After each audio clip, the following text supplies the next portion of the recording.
আমরা এই যাবৎকালে এখনো পর্যন্ত অর্থাৎ গত পরশুদিন থেকে কাজ শুরু করেছি। আমরা এখনো পর্যন্ত 700 মেট্রিক টন খাবার আমরা কিনেছি। তার সবগুলো এসে পৌঁছায়নি, যেগুলো এসেছে আমরা সেগুলো আজকে কাজ শেষ করছি।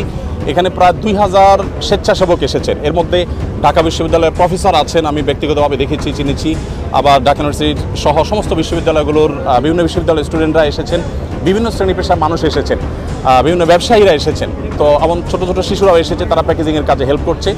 আমাদের ইতিমধ্যে 5-7টি গাড়ি ইতিমধ্যে স্পটে পৌঁছে গেছে এবং মহিপালে বাংলাদেশ সেনাবাহিনীর যে ক্যাম্প, সেখানে আমরা আজকে সকালে 2 ট্রাক মালামাল হস্তান্তর করেছি, আর 3 ট্রাক গত রাতে চলে গেছে। আজকে আমি নিজে ইনশাল্লাহ ঘণ্টাখানিক পর স্পটে যাব এবং আমার সাথে এখান থেকে আরও 5টা লরি আশা করি মাল যাবে এবং এভাবে রাতে আবার যাবে, আবার সকালে যাবে। আমরা 3টা লেয়ারে কাজ করি। প্রথমত শুকনা খাবার হিসাবে খেজুর, চিড়া, তারপর 2 কেজি করে চিড়া, 2 কেজি করে খেজুর এবং 1 কেজি চিনি, 1 কেজি লবণ। চিনি লবণ দিচ্ছি যদি স্যালাইন বানানোর প্রয়োজন হয়। এই জিনিসগুলো আমরা দিচ্ছি প্রাথমিকভাবে 20,000 পরিবারকে। আর 40,000 পরিবারের জন্য 10 কেজি করে চাল, 2 লিটার সয়াবিন তেল, 2 কেজি মসুর ডাল এবং 1 কেজি লবণ, 1 কেজি চিনি দিচ্ছি।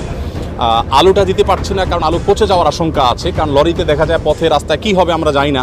যদি 2 দিন জ্যামে পড়ে থাকে তাহলে সেক্ষেত্রে এগুলো পচে যাবে। সেক্ষেত্রে আমরা হয়তো নগদ কিছু টাকা দিব যাতে করে তারা কিনে নিতে পারে।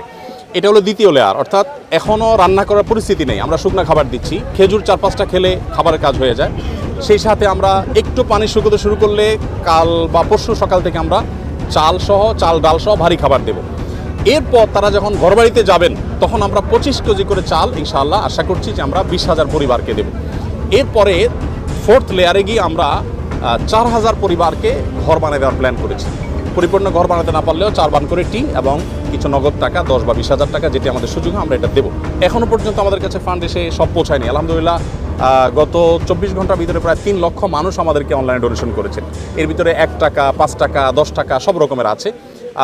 এই সর্বসাধারণের দানের টাকা আমাদের কাজগুলো চলছে। আমরা সিলেটের বন্যা, 22-এর বন্যায় প্রায় 18 কোটি টাকা আমরা খরচ করেছি এবং এর মধ্যে 1000 মেট্রিক টন খাবার ছিল, 1000 ঘর নির্মাণ করেছি, 1000 কৃষককে আমরা 5,000 করে টাকা দিয়েছি।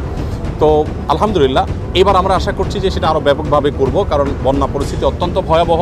প্রতিনিয়ত আমাদের কাছে সাহায্যের জন্য মানুষ আসছে, রাত দিন আমাদের কর্মীরা কাজ করছেন, সর্বস্তরের মানুষ এখানে এসে কাজ করছেন। আমি আপনাদের মাধ্যমে উদাত্ত আহ্বান করতে চাই আমাদের দেশের সর্বস্তরের মানুষকে। আমাদের দেশে মানুষ একে অন্যের বিপদে ঝাঁপিয়ে পড়েন, এর পূর্বে আমরা বিভিন্ন সময় দেখেছি।